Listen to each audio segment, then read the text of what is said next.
Hi there, my highly valued, treasured and esteemed viewers and listeners, and welcome back to your channel of choice. My name is Dr. Nath Arwa. I am a clinical pharmacist by training and by profession, and I am the founder of Progressive Pharmacotherapy Consultants, a premier virtual clinical pharmacy institute for capacity building for healthcare workers. The virtual clinical pharmacy institute with a difference where patient safety, medication therapy management, and optimal clinical outcomes are very crucial and non-negotiable to us. Here, we seek to remain your premier source of crucial tips for very high impact pharmacotherapy services. So I humbly urge you to sit back and spare me part of your very precious time to share with you some very useful tips which may prove very handy in your line of duty. So I welcome you all to part 1 of 5 of our pharmacotherapy MCQ series, majoring in infectious diseases. Welcome. So the first question reads, Mr. ASK, a 37-year-old male patient, is admitted to your medical ward for a severe intra-abdominal infection.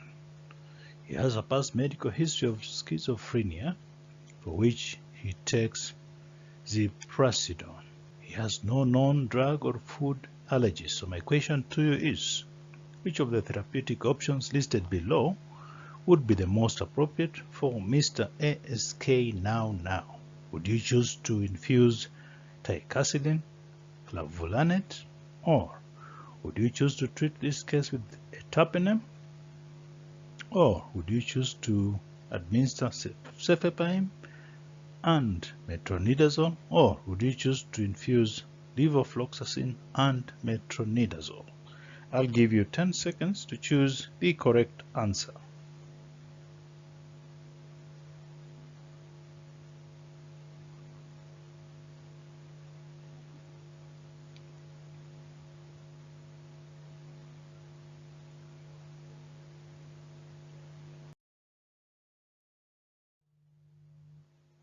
I would choose to treat this gentleman with cefepime and metronidazole. Remember, ertapenem and timentin ticarcillin clavulanate are only recommended for mild to moderate intra-abdominal infections.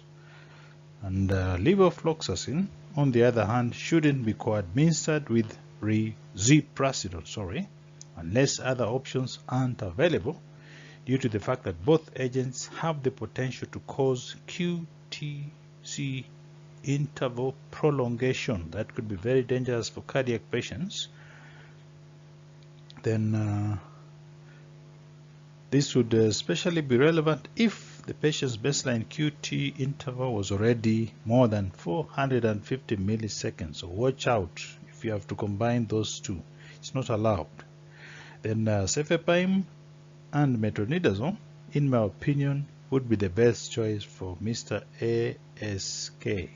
After considering all those pieces of information, let's move to the next question, please.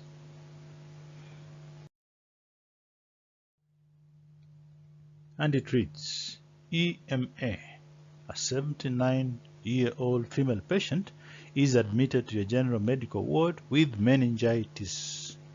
Her CSF culture turns positive for Streptococcus pneumoniae. The infectious diseases consultant places this patient on Vancomycin. Some of our pertinent labs include a baseline serum creatinine of 0.9 milligrams per deciliter, but by day 4, it has doubled actually to 1.8. So my question to you is, which of the therapeutic modifications listed below would be the most appropriate for Mrs. EMA now? Would you choose to discontinue vancomycin and initiate imipenem cilastatin? Or would you choose to discontinue vancomycin and start meropenem? Or would you choose to discontinue vancomycin and initiate doripenem? Or would you choose to discontinue vancomycin and start ertapenem? I'll give you 10 seconds to choose the correct answer.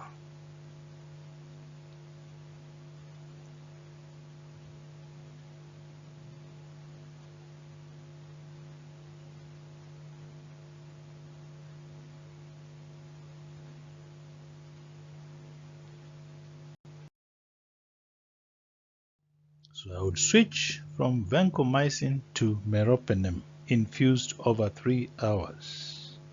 Now, from the above list of antibiotics, only meropenem is recommended by the IDSA guidelines for meningitis due to Streptococcus pneumoniae.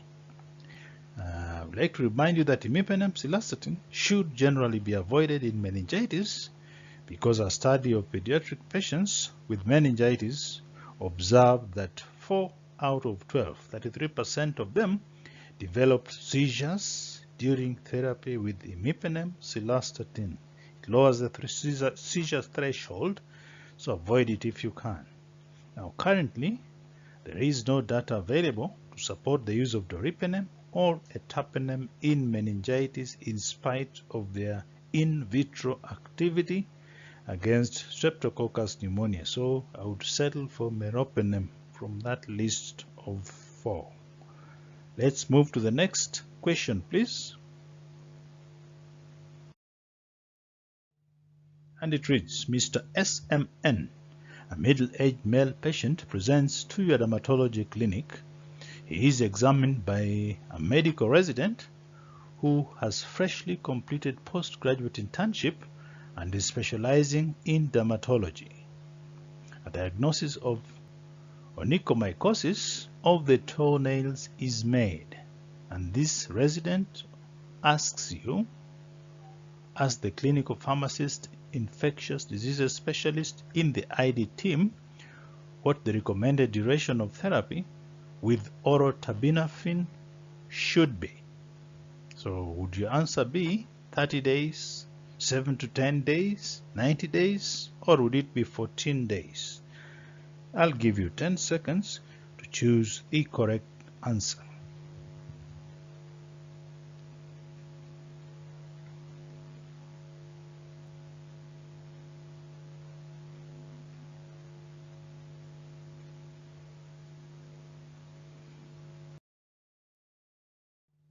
I would advise him to treat for 90 days. The recommended duration of treatment for this infection is at least 3 months for toenails and at least 6 months for fingernails. Remember that. Let's move to the next question, please. And it reads, Mr. DMN, a 57-year-old male patient, is transferred to your medical ICU after presenting to your accident and emergency department with sepsis. At the accident and emergency department, fluid resuscitation was done. Norepinephrine and vasopressin were also administered as per protocol, which improved his MAP to 73 millimeters of mercury. Following an appropriate titration of this regimen, a CBC reveals white blood count of 21, hemoglobin of 9.2, and the platelet count is 10,000. Mr. DMN is considered high risk of bleeding. So my question to you is, which of the options listed below would be the best for monitoring goal-directed resuscitation in this gentleman's case? Would it be RBC transfusion? Would it be platelet transfusion? Would it be IV hydrocortisone? Or would it be IV IG? I'll give you 10 seconds to choose the correct answer.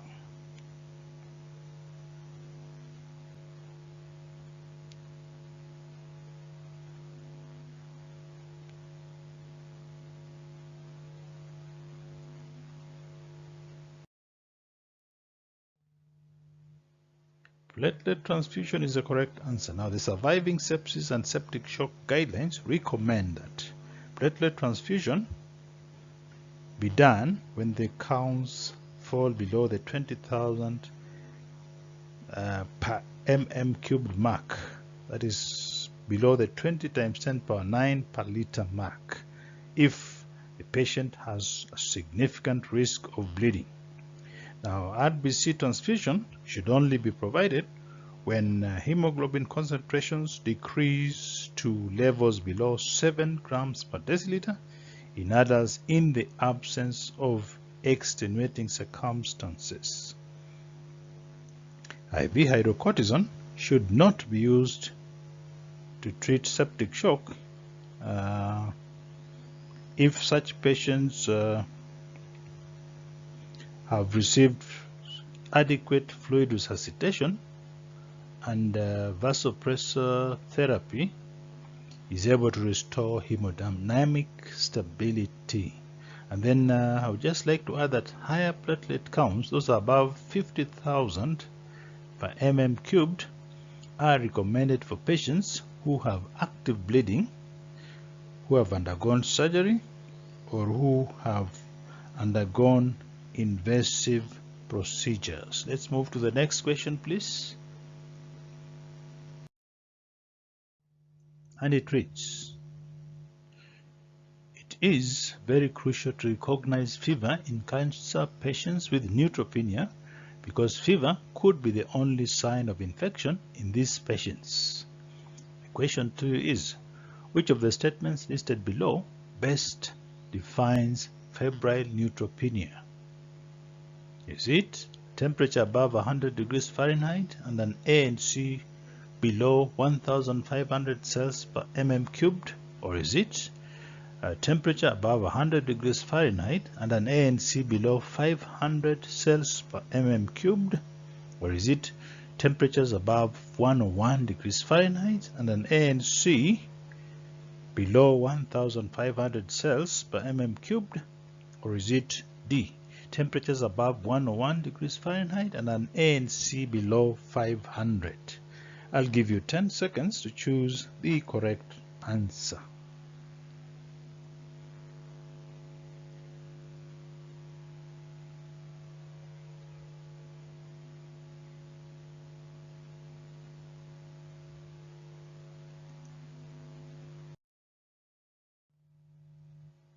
So D is the correct answer. Temperatures below 101 degrees Fahrenheit and an ANC below 500 cells per mm cubed. Now, according to the IDSA guidelines, any patient with the temperature of equal to or above 101 degrees Fahrenheit or temperatures of 100.4 degrees Fahrenheit or higher lasting more than an hour or more is considered to have fever. Now, neutropenia is defined as an ANC of below 500 cells per mm cubed or a count of less than 1,000 cells per mm cubed with a predicted decrease to below 500 cells per mm cubed. Let's move to the next question, please. And it reads, Mrs. J.L.K., a 91-year-old female patient, presents to your accident and emergency department with septic shock secondary to pyelonephritis. Her past medical history includes chronic constipation, systolic heart failure, and depression. Some of her current medications include Ringer's lactate, 1000 ml, she's supposed to receive 2 doses, then Zosine infused over 4 hours at a dose of 3.375 grams or 3,375 milligrams every 6 hours. This patient weighs 65 kilograms, and some of our most recent vitals include a blood pressure of 65 systolic, 40 diastolic, a heart rate of 110, a respiratory rate of 22, and a body temperature of 101.2 degrees Fahrenheit. Some of our pertinent labs include sodium of 135, potassium levels of 4.4, chloride of 108, bicarb of 30, serum creatinine of 1.5, a WBC of 21. The hemoglobin is 10.4 and the platelet count is 210. and the lactic acid is 4.4. So my question to you is, which of the options listed below would be the most appropriate intervention for JKL's hypotension now?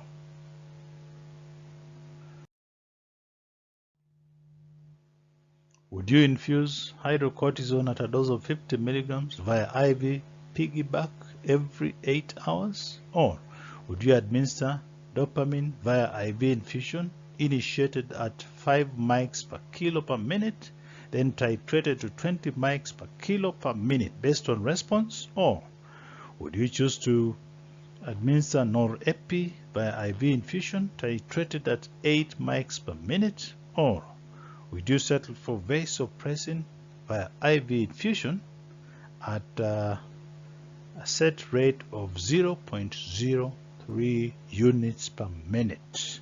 I'll give you 10 seconds to choose the correct answer.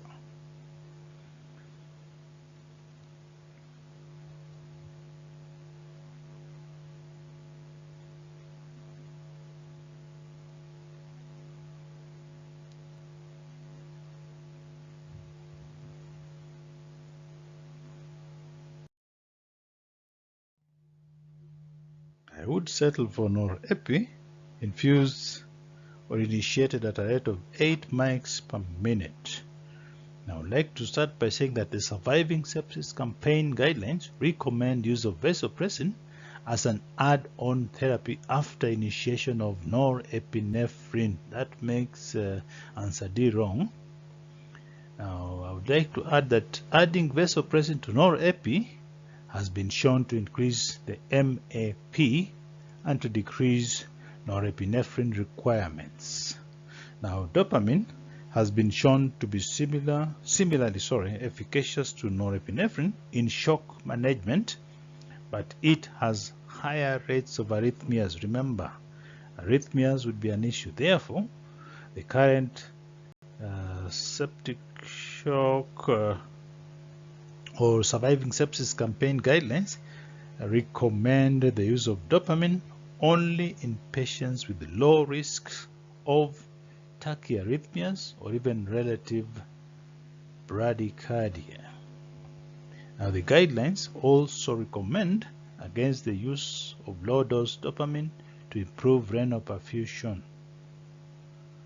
And I would just like to add that the SSC guidelines recommend initiation of a vasopressor in hypotensive patients when the MAPs are equal to or below 65, and that is if such patients have received adequate fluid resuscitation, which is defined as 30 ml per kilo of crystalloid without much change in their perfusion. I'd like to add that norepi is considered the first-line vasopressor. Now, if a patient is receiving maximum infusion rates of norepi, we should consider adding fixed-dose vasopressin, that is 0.03 units per minute, or even epinephrine, that is if there isn't substantial improvement. Now, since phenylephrine only stimulates the alpha receptors, it is reserved for patients with severe tachyarrhythmia, so it would not work well for this particular patient. Then I would just like to add that dopamine has fallen out of favor and is reserved as salvage therapy, or is recommended for use in patients with relative bradycardia or those patients who are at low risk of tachyarrhythmias, as I said a little while ago. Just like to add that a central line is the preferred route of administration of vasopressors to avoid extravasation.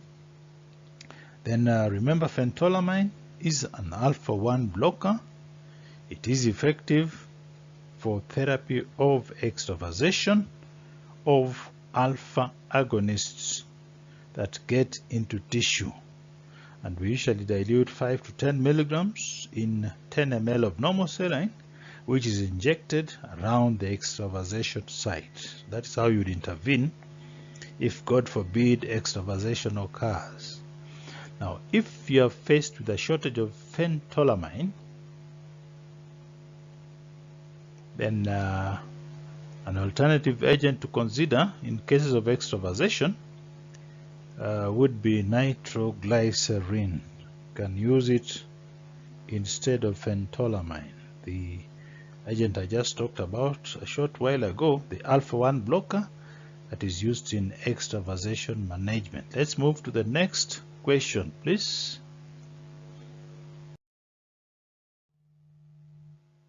And it reads, JJT, an American middle-aged patient, is admitted to your trauma ward with a chief complaint of severe back pain. He is being evaluated for native vertebral osteomyelitis, which from now on will be abbreviated as NVO. He resides in South Dakota. He has a past medical history of hyperlipidemia and hypertension. So my question to you is, which of the tests listed below should be performed as part of the initial workup for NVO in the case of Mr. JJT? Would it be fungal blood culture? Would it be a CT scan? Would it be CRP? Or would it be serologic tests for brucella? I'll give you 10 seconds to choose the correct answer.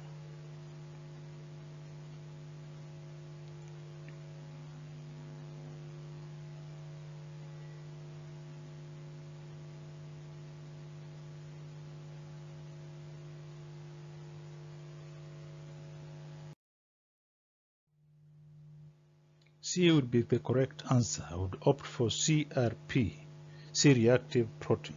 Now, a baseline CRP and even an erythrocyte sedimentation rate, what we abbreviate as ESR, should be obtained in all patients with suspected NVO at baseline. Now, just like to add that a CT scan is only recommended for patients with suspected NVO where an MRI can't be obtained. That is in patients with implantable cardiac devices, for example, cochlear implants, or where there is claustrophobia, or where it is simply unavailable. Now, other alternatives for patients who can't have an MRI study include what we call spine gallium, or a TC99 bone scan, or even a positron emission tomography scan. Those can also work. I'd just like to emphasize that serologic tests for brucella should only be performed if the patient resides in an area endemic for brucellosis, such as the Mediterranean Basin, Mexico, South and Central America, Eastern Europe, Asia, Africa, the Middle East, and even the Caribbean islands. Now, blood cultures should also be evaluated for brucella in these patients. And alternative A, fungal cultures are only required in patients who are at risk for a fungal infection.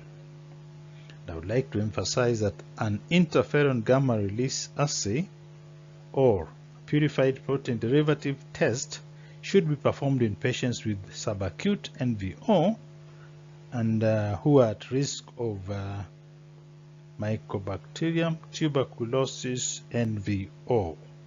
Let's move to the next question, please.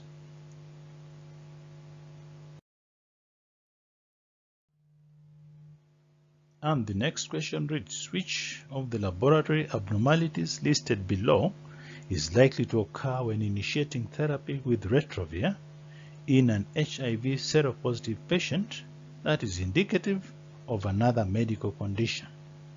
Is it a left shift in the WBC? Is it a reduction in TSH? Is it an increase in the MCV? Or is it an increase in direct bilirubin levels? I'll give you 10 seconds to choose the correct answer.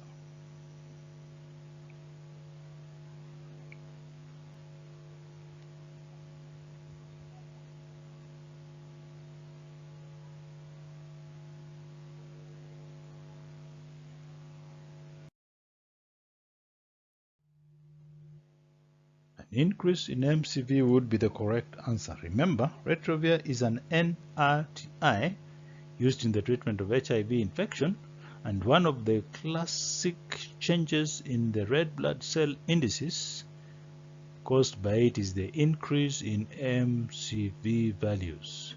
Now this gives the appearance of macrocytic anemia, and it resembles a patient who is deficient in folic acid or vitamin B12. Now this is an expected lab abnormality that is sometimes used as an indicator in some centers of adherence or compliance to treatment when retrovir is part of the regimen. Let's move to the next slide, please.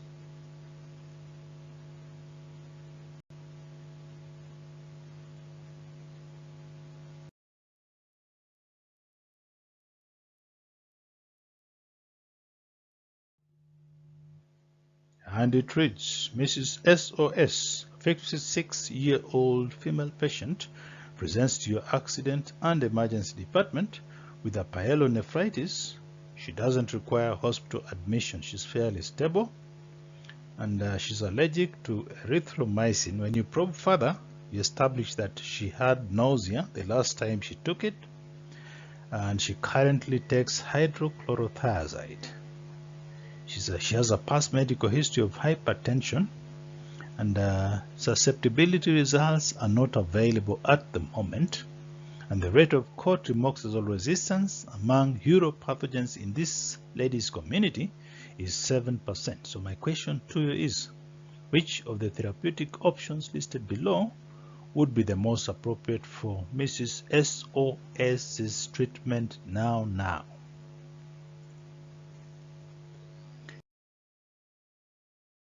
You choose to use cotrimoxazole DS at a dose of 2 tablets orally twice daily alongside 300 milligrams of gentamicin as a start dose?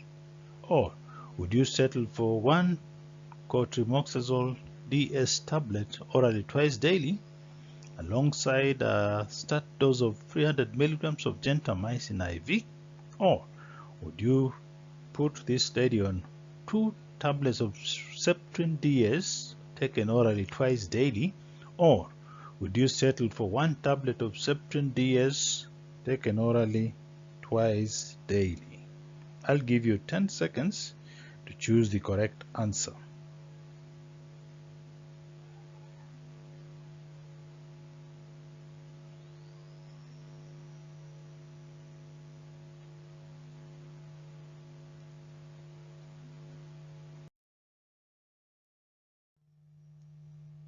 So B is the correct answer. I would settle for cotrimoxazole DS, 1 tablet orally twice daily, plus 300 milligrams of gentamicin administered IV start.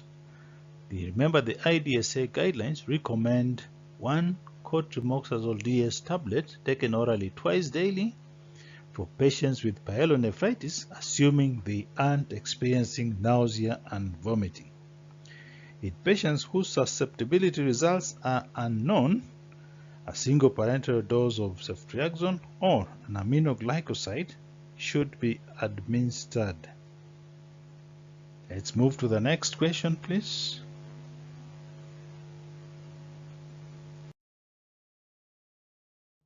And it reads, Mr. OSJ, a 58-year-old male patient, was admitted to your general medical ward with community-acquired pneumonia, CAP. This patient is allergic to penicillins, and he had anaphylaxis 2 decades ago when penicillin was administered to him. He has a past medical history of hypertension and hyperlipidemia and currently takes metoprolol, losartan, and simvastatin. So my question to you is, which of the therapeutic options listed below would be the most appropriate for Mr. OSJ's treatment now? Would you settle for telithromycin, or would you settle for aztreonam co-administered with levofloxacin, or would you settle for moxifloxacin, or would you choose to administer ampicillin sulbactam together with azithromycin? I'll give you 10 seconds to choose the correct answer.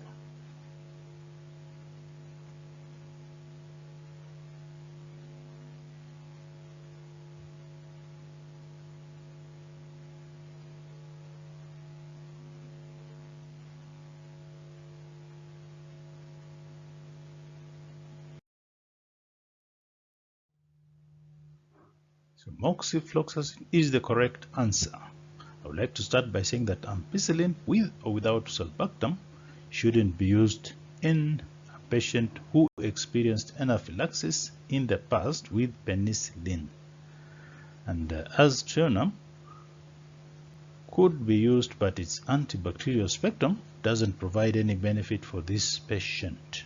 And telithromycin, maclidaskitek, and simvastatin, maclidazole, should never be co-administered due to the increased risk of rhabdomyolysis from the increased serum simvastatin levels that would occur via CYP3A4 inhibition, which is caused by telithromycin, just like all other macrolides. Remember, macrolides are strong CYP3A4 inhibitors.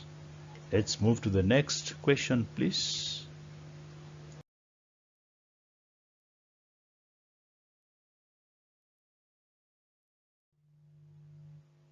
And the next question reads, vancomycin is grossly overused in patients presenting with febrile neutropenia. So my question to you is, in which of the clinical scenarios listed below would the use of vancomycin be justified? Would it be in the case of a gram stain of blood sample, which is positive for gram-negative rods, or would it be in a case where the patient has redness and pain around the IV catheter site? Or would it be true that vancomycin should always be initiated in patients with neutropenic fever? Or would it be relevant in the case of a patient that has a BP of 120 systolic and 80 diastolic? I'll give you 10 seconds to choose the correct answer.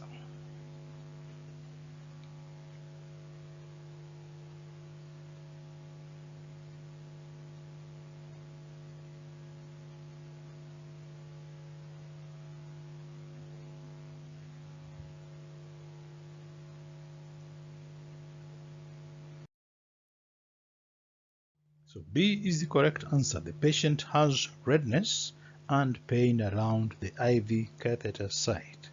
Remember, vancomycin isn't a routine part of the empiric treatment for patients with neutropenic fever.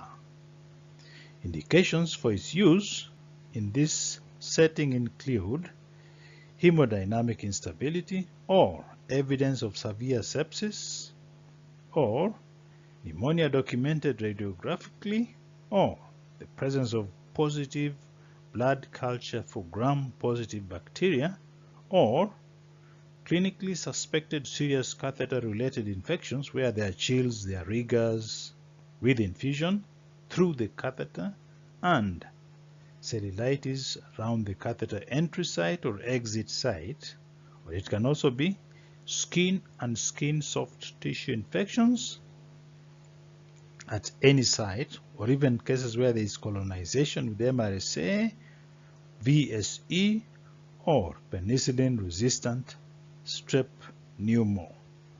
Those are the few exceptions where it can be used. And I would just like to remind you that vancomycin may increase the risk of emergence of resistance or the emergence of resistant gram-positive infections, and thus shouldn't be used empirically in all patients with neutropenic fever.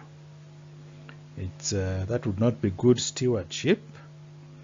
And at a BP of 120/80, like in D, such a patient is considered to be hemodynamically stable, so it would not be justified.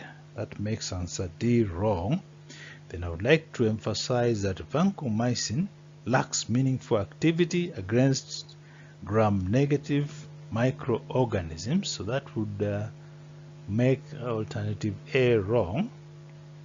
I'd just like to remind you that mucositis, fluoroquinolone prophylaxis, and ceftazidime use are all risk factors for developing S. viridans bacteremia in neutropenic patients, and in such cases early vancomycin treatment has been shown to reduce mortality. So that is an example of a case where you'd be advised to use it. Let's move to the next question, please.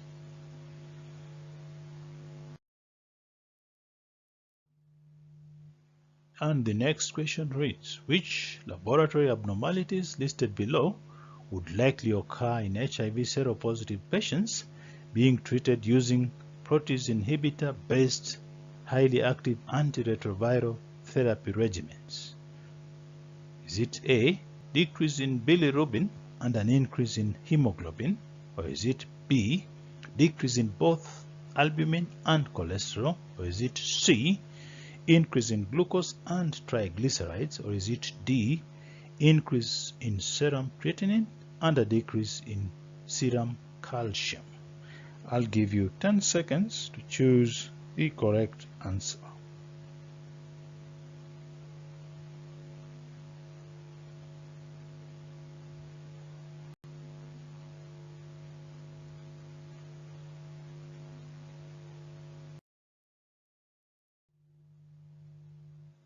So C is the correct answer, an increase in glucose and triglycerides. Now the classic metabolic abnormalities associated with the PIUs for the treatment of HIV infection include an increase in glucose and or cholesterol levels, especially triglycerides. In some cases, the glucose level can lead to the patient being diagnosed with diabetes mellitus. And I would like to add that the lipid abnormalities are known to contribute to part of the increased risk of developing cardiovascular disease in this cohort of patients. So there you have it, my highly esteemed viewers and listeners. That brings us to the end of this video. If this video benefited you in any way, I would like to humbly remind you to give it a thumbs up, to like it, and to share it widely with your peers, and to leave a comment at the bottom of the video. And if you haven't yet done so, I would like to humbly urge you to subscribe to my YouTube channel. I would like to promise you all that the very, very best is yet to come. Thank you very much for viewing this video and for listening to me. I sincerely appreciate your partnership and your continued support and very kind collaboration. And I look forward to interacting with you in the next video. Thank you very much.